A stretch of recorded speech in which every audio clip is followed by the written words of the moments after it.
When you're driving down the road with good control arm bushings and struts and shocks, you should give very light steering input, and the car is just going to go wherever you want it to go. This is a Lexus RX 300 control arm, very similar to the Toyota Camry control arm, also the Lexus ES control arm.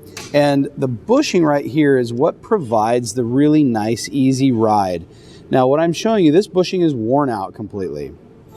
If you look down in there, you can see that this bushing is completely torn away from that piece. So that bushing, I should not be able to pry this down and see any like fresh rubber right there. That fresh rubber is torn away bushing. When you flex it, you should only be able to get about, you know, that much flex out of it.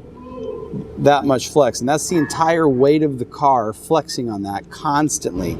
Every time you accelerate and every time you hit the brakes, this bushing gets activated. This is a Honda minivan, and we're gonna show you the control arm bushing on this, similar to our other control arm bushing on the Lexus that we showed.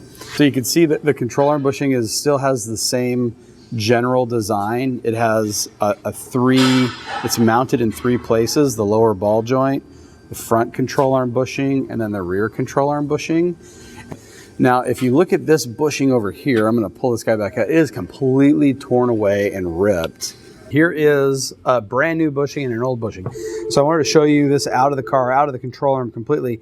You can see how this is completely torn away from the sleeve of the actual bushing. So this thing is completely wasted and bad. This is what it should look like. It should all be one piece. The rubber bushing in here is molded to the outer steel sleeve, and then there's another steel sleeve in the middle, and they are all one piece. So only 6,000 pounds of force can move this. The reason why control arm bushings are important is because when you see a car on the road, on the freeway, and it looks kind of like it's going out of control, or if you're driving a car and it can't stay in the lane, especially at high speed. So if you're going 65 on the freeway and you have to keep on steering the car to keep it in the lane, that's usually a bad control arm bushing or bad shocks. There's already enough distractions while you're on the freeway around here in Southern California.